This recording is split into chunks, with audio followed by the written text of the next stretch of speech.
I'm Troy Kirby with the Auburn Examiner with a quick update on the Auburn City Council. The City Council looked at the 2021 legislative session's effects on the city and some ordinances. Ordinance number 6825 would repeal a portion of the city's code relating to controlled substances.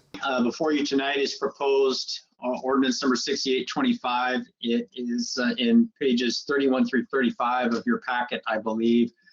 This is an ordinance that follows a lot of activity at the state level that has led up to this. You may have recalled the State versus Blake opinion that the Supreme Court issued earlier this year.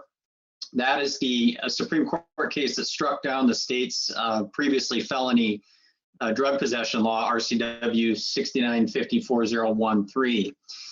And in reaction to that, the state legislature passed a bill 5476, ESB 5476 is the name that the law is given now until it's codified in the revised code. And with that reaction by the state legislature, they did a couple of things. First, they fixed the problem that the State versus Blake court identified in the felony drug law, namely that the law did not have a knowing element of knowing possession. It didn't have the required mental state to find someone guilty of the offense. And so the legislature fixed that. They installed the word knowing or knowingly back into the law. But then they also reduced what was previously a felony, a Class C felony of illegal drug possession to a simple misdemeanor. Is that based upon the quantity of the drug that is in possession? They removed the terms paraphernalia used to encompass any instruments that were used to inhale or inject or introduce into the body a controlled substance. Those things have been removed. And so what they've left it with, the illegal paraphernalia, are things that are designed to manufacture or distribute. Paraphernalia is pretty broad too. I mean, it's like plastic bags.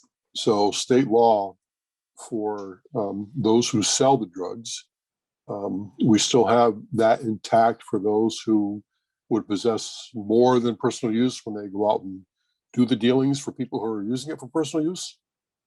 Yeah, so other aspects of drug laws have not been changed. So things related to sales and delivery and manufacturing, manufacturing methamphetamine, those kinds of things, those are all still unchanged.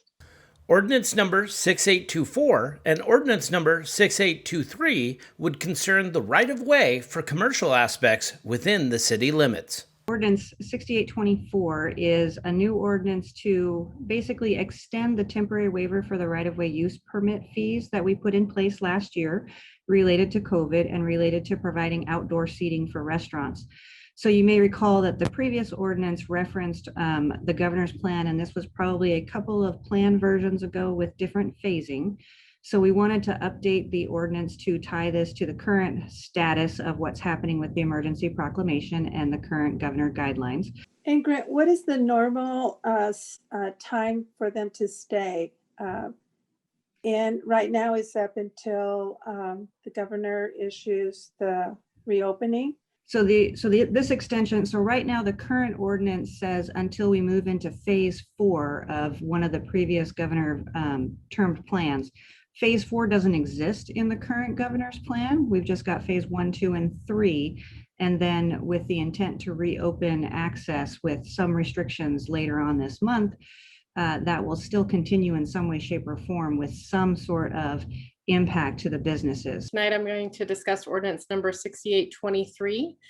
This ordinance would grant an extension of time to complete conditions associated with right-of-way vacation number V1-119 or -19. This vacation was previously approved by City Council on March 16th, 2020 under vacation ordinance number 6759. A 2021 Washington State legislative session update was made to the City Council regarding final outcomes of policy and taxes that would impact Auburn and King County. Our 3 districts do sit, this kind of an exploded view for you of the 3 districts that cover Auburn. The 30th is really kind of is almost on the other side of the tracks near where the mall is. And the area around the outlet collection goes down to Ellingson Road along the railroad tracks, around C Street and A Street. And it's fairly small. And then the 31st, that includes primarily the Pierce County portion of Auburn, Lakeland Hills, and then takes us up kind of Auburn way south around the Muckleshoot Casino and into downtown Auburn. And the 47th is the largest footprint in the city of Auburn. And that includes the majority of the valley floor, West Hill, Lee Hill, and pretty much everything else in between all the way to 277th. And here is our 9 representatives, our Auburn delegation for 2021. Probably if you look at the gray line that's going across for the percentage of those bills that actually are passed and make it into law, somewhere around 20% of those thousands of bills will be passed and make it into law. So maybe around 400 or 500 bills. These bills are on our radar for several reasons. Either they fit somewhere within the legislative priorities that we work with you all on going into a session. You know, the focus, they came to budget agreement within the last 24 hours of the session, both on the operating side and the capital side. Some of the highlights were pandemic recovery. Obviously, they used federal funding for that. They have a $1 billion rental assistance and utility assistance outlay. They have $187 million in foreclosure assistance, which is obviously going to be a gigantic issue as we move forward.